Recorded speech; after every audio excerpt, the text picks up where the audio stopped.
Hello and welcome to Hard Money. I'm Natalie Brunell, and this week we're going to zoom in on the energy crisis intensifying overseas and its impact on the global economy. Make sure to like this video, subscribe, and turn on notifications so you don't miss any new content. All right, Europe's energy problems are deepening and they are bound to have a major impact on world markets in the coming months. Earlier this week, Russia announced that it would not send gas to Europe until sanctions are lifted. The Kremlin indefinitely shut down the Nord Stream 1 pipeline between Russia and Germany after initial statements that it would only be offline a few days for maintenance. The Nord Stream 1 pipeline is the single biggest gas pipeline between Russia and Western Europe, and EU officials reacted immediately, accusing Russia of weaponizing gas supplies in retaliation for their support of Ukraine. Meanwhile, energy prices have hit new highs this month, forcing member countries to accelerate their search for alternatives to Russian gas and provide financial aid to citizens. The euro is now trading at a 20-year low against the dollar. As you can probably guess, the money printer is going to go burr. Germany announced a 65 billion euro plan to help families deal with the soaring cost of gas and electricity. Prices are up more than 100% over last year. The deal will give a one-time payment of 300 euros to millions of people struggling with rising utility bills. The announcement follows two previous relief packages, which included a tax reduction on gas. France, Italy, Finland, and Sweden all announced similar measures to help offset the high costs. But these relief packages may not be enough to quell civil unrest. This video out of Naples, Italy is going viral. Citizens seen burning their electric bills outside City Hall in protest over the rising cost of electricity. Protesters were chanting, "We don't pay the bills, now it will be chaos."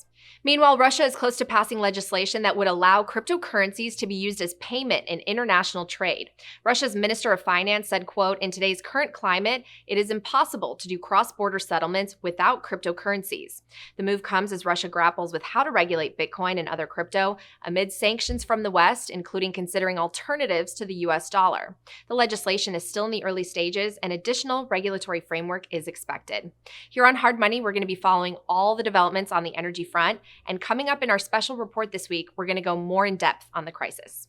But first, some other Bitcoin headlines. It appears OG whales are once again on the move. According to blockchain data from OKLink, a wallet created in 2013 sent 5,000 Bitcoin to cryptocurrency exchange Kraken, worth more than 95 million US dollars. A large number of old whale wallets started coming out of hibernation a few weeks ago. However, it's unclear what kind of impact, if any, it will have on Bitcoin's price. Large Bitcoin transactions like that are usually done through OTC desks. It's also possible that whales are simply moving coins to different wallets. New this week, the White House Office of Science and Technology released a new report on climate and energy implications of crypto assets in the U.S., per President Biden's executive order on digital assets from March of this year.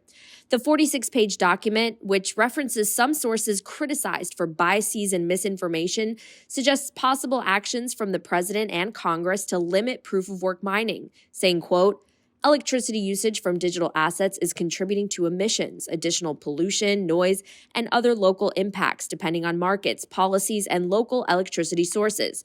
But the report also includes ways in which Bitcoin mining can help achieve the president's climate goals, stating, quote, "Mining that installs equipment to use vented methane to generate electricity for operations is more likely to help rather than hinder U.S. climate objectives." Meanwhile, Poolin Wallet, the wallet service of one of the world's biggest Bitcoin mining pools, is suspending all withdrawals as it tries to preserve assets and stabilize liquidity. Poolin Wallet CEO and founder Kevin Pan said that Poolin was facing liquidity issues, but assured users that assets were safe amid customer complaints that withdrawals have been slow for weeks. Pan said they should have an updated solution to fix the issue soon. The company also announced they are waiving fees for Bitcoin and Ethereum mining until December 7th. A new report from Arcane Research is shedding light about the positive impact of Bitcoin mining. The researchers say that a lot of criticism surrounding Bitcoin's energy use is based on false assumptions that there is no positive impact. Arcane says there are four main ways that Bitcoin miners can affect energy systems for the better. Number one is strengthening electricity grids, improving the incentives for renewable energy, mitigating natural gas flaring, and repurposing waste heat. Michael Saylor is being accused of evading $25 million in taxes in Washington, D.C. A lawsuit filed by the D.C. Attorney General alleges that MicroStrategy conspired to help Saylor evade taxes. They're suing to recover about $100 million in unpaid taxes and penalties. According to government officials, Saylor claims to live in Florida, which has no state income tax, but was really living in D.C. The lawsuit involves photos that Saylor posted on Facebook referencing his Georgetown balcony and tagging Washington, D.C. as home. In a statement, MicroStrategy denied the allegations, and Saylor responded to the lawsuit saying, quote, "I respectfully disagree with the position of the District of Columbia and look forward to a fair resolution in the courts." In the meantime, Saylor is continuing to campaign for Bitcoin adoption around the world. Speaking recently at the Baltic Honey Badger Conference in Riga, Latvia, he said that MicroStrategy's developers are working on solutions that would onboard people onto the Lightning Network, a payment system on top of the Bitcoin base layer, allowing faster and cheaper transactions. No further details were released, but Saylor added that the Lightning Network is the most important thing going on right now in the tech world. And we do want to quickly remind everyone, if you haven't read analyst Lynn Alden's in-depth article on the Lightning Network yet, make sure to add it to the list. And there was another major announcement from the Riga conference. Prince Philip, the hereditary Prince of Serbia, formerly part of Yugoslavia, will serve as chief strategy officer for a Bitcoin startup known as Jan3. In his new role, Prince Philip will work with government officials around the world to create initiatives to accelerate Bitcoin adoption among nation states. That's it for your headlines. Coming up, we speak with Alex Epstein, author of Fossil Future and the Moral Case for Fossil Fuels, about what's happening with the European energy crisis and how Bitcoin might have an impact. Don't go away.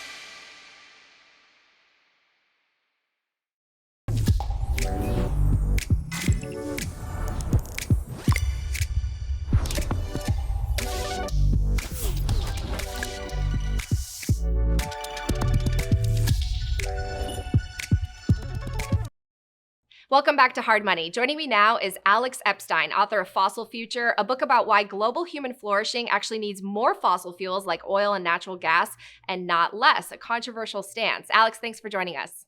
Thanks for having me, Natalie. Well, Alex, I want to get your reaction to what's happening right now in Europe. We have skyrocketing energy costs, a major gas pipeline that was shut down indefinitely, and a lot of these issues you sort of foresaw happening even before the Russia-Ukraine war. So what should we know? Yeah, I think it's a pretty clear situation, and there's just a lot of obscurity being created by those who created the problem. So the basic problem is that we've artificially restricted the supply of fossil fuels by restricting fossil fuel investment, fossil fuel production, fossil fuel refining, fossil fuel transportation. And we were hoping, or I wasn't hoping, but others were hoping, they said they were thinking, but it was really hope, that unreliable solar and wind would somehow replace fossil fuels, even though fossil fuels have many attributes that are hard to replace.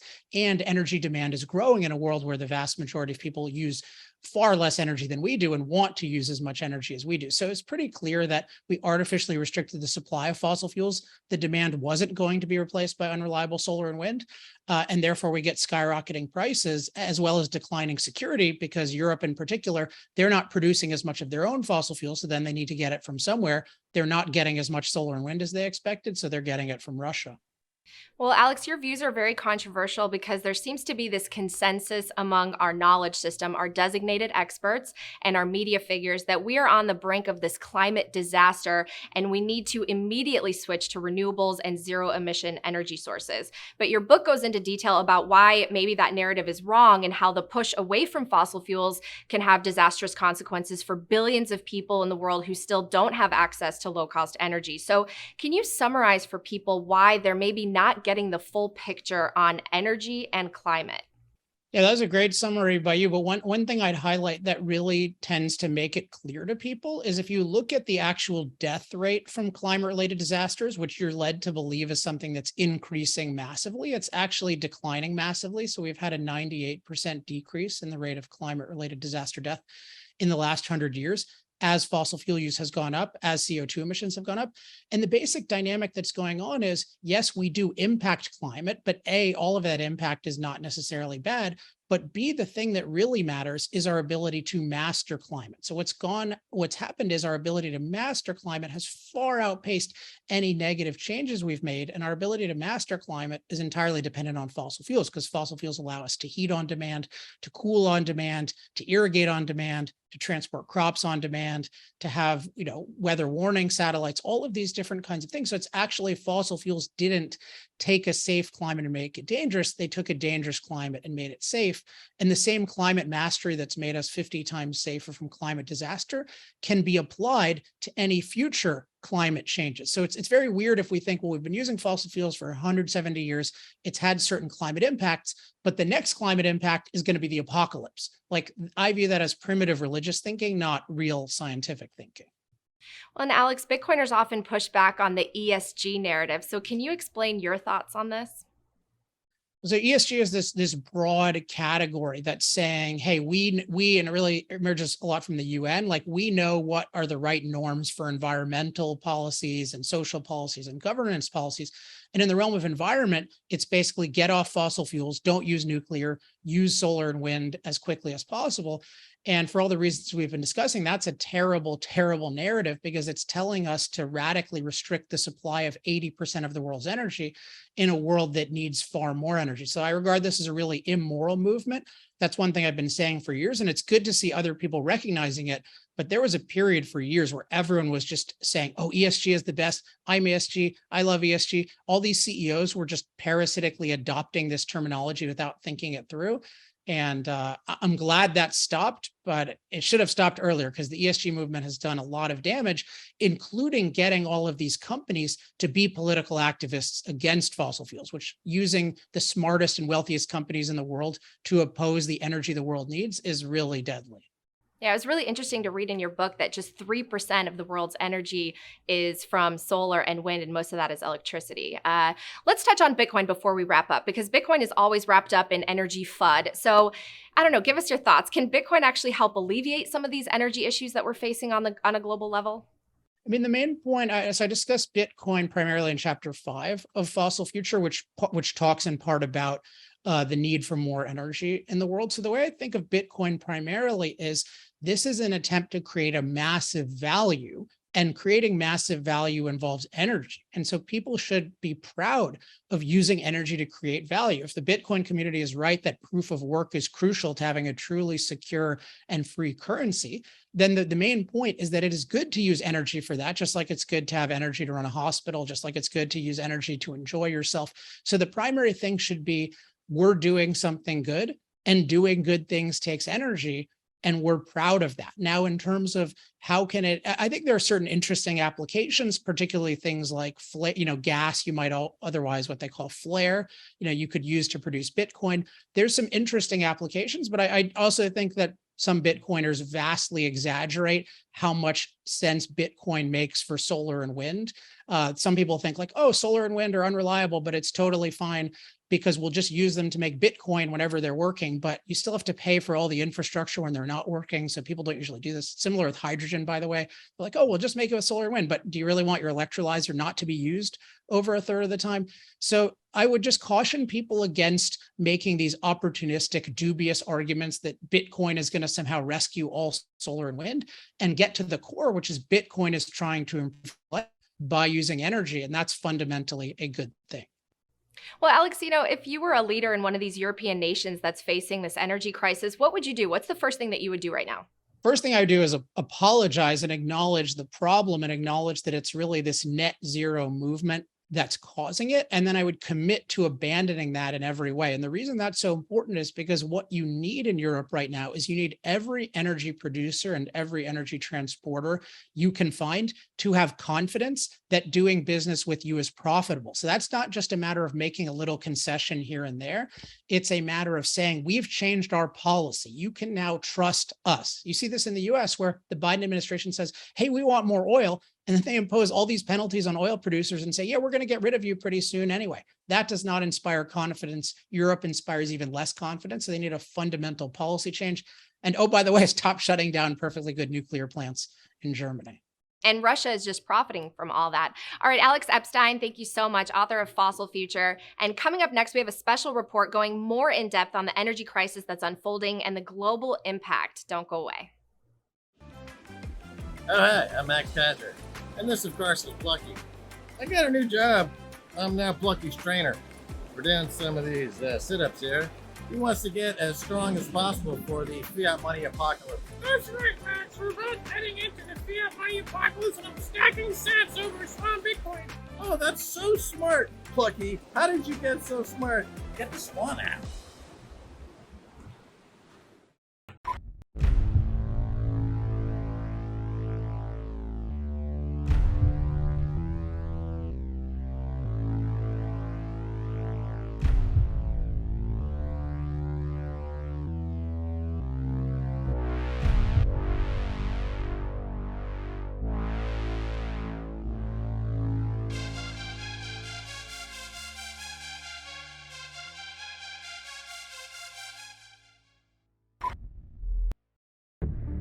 It's a crisis decades in the making. Europe on the brink of an energy and economic disaster as supplies are choked off and electricity costs soar. With winter swiftly approaching, things could easily go from bad to worse. The European economy is going to collapse if natural gas keeps doing what it's doing. There's no mystery to that. You're talking about input costs that are starting to hit levels that are overshadowing the profit margins. They're just going to shut down industry. We're seeing it in a compressed timescale, but energy is this master resource. Extraordinary geopolitical circumstances and conflict are colliding with years of short-sighted energy policies that left countries like Germany and the UK heavily dependent on Russian imports to meet their energy needs. Russia has been restricting supplies of the cheap natural gas that Europe depended on for years to generate electricity and power homes and factories. I'm already at the limit. I don't know yet how to get through the next 2 weeks, she said. I see everything rising, the rent, power. I don't know how things will develop. According to Eurostat, Russian supply accounts for 29% of Europe's oil imports, 43% of its natural gas, and 54% of its coal. Western sanctions against Putin appear to be backfiring. Meanwhile, the benchmark price of electricity on the continent is breaking records, up almost 300% since the start of 2022. And with Russia's recent shutdown of the crucial Nord Stream 1 pipeline, which supplies natural gas to Europe through Germany, the crisis is putting a spotlight on whether Europe's green initiatives have now crippled the continent's ability to power itself. All those net zero promises by 2050 seem rather irrelevant at the moment. We are in what can be described as a hybrid war, said French President Emmanuel Macron. Russia uses energy resources, like it does food, as a war weapon to exert pressure. Among the policies in recent years that left Europe strangled from abundant energy is the phasing out of nuclear power plants.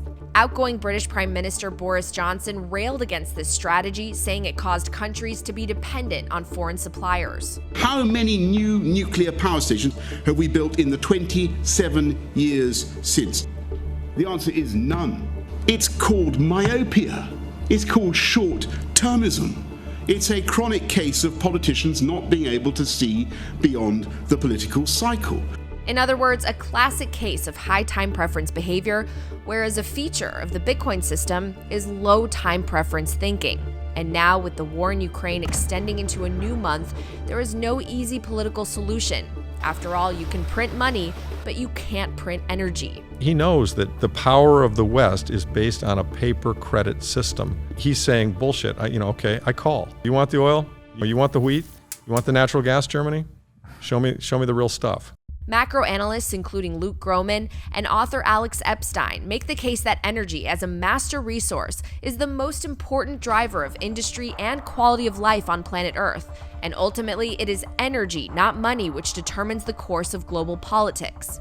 Energy is so fundamental to the productivity of our economy, and therefore what I would call our ability to flourish as individuals, to really live long, healthy, safe, fulfilling lives. The realpolitik of energy, the threat of people starving and freezing in Europe and Japan, will force geopolitical realignments that are completely inconceivable to 99% of people. The energy price problems ballooning across Europe could soon manifest here in the US, where policymakers, in the name of emission reduction at all costs, are also moving away from reliable, abundant, and low-cost fossil fuels and nuclear in favor of solar and wind and battery, much of which are not only intermittent sources of energy and built using fossil fuels, but at immense cost to energy production.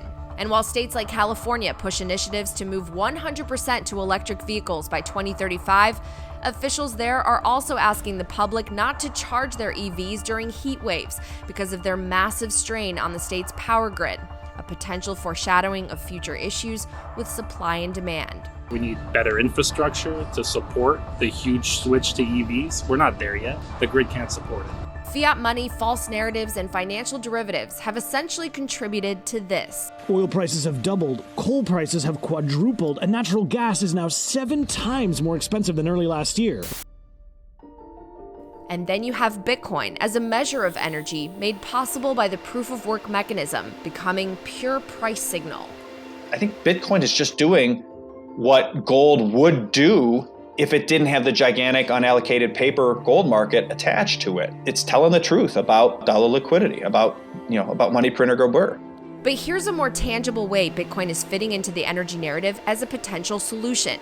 With oil and gas companies striving to meet new emissions guidelines and checks amid rising costs, Bitcoin mining is becoming one of the easiest and most profitable ways to capture stranded energy that would have otherwise been released into the environment. You can capture the natural gas, put it in a generator. That electricity can power a Bitcoin rig that is mining Bitcoin. Instead of economic waste, it makes it an economic profit. American Bitcoin miners like Adam Ortoff of Upstream Data are doing just that and leaning into the indisputable reliability and energy density of fossil fuels. None of us ever anticipated something like Bitcoin, so the world has to change, right? We have to figure out how to deal with oil and gas now that we have this new technology that can rescue all stranded energy. And that's exactly why miners like Adam are in the trenches harnessing stranded energy and converting it into the hardest asset humanity has ever known, and competing to drive prices of energy down while benefiting from Bitcoin's price over the long run going up. We should celebrate all forms of energy production and power generation. I think it's foolish to moralize some and demonize others. We should recognize humanity flourishes when we have abundant and economic energy. And so the more efficient and more production overall that we can encourage and we can incentivize, the better off we're gonna be.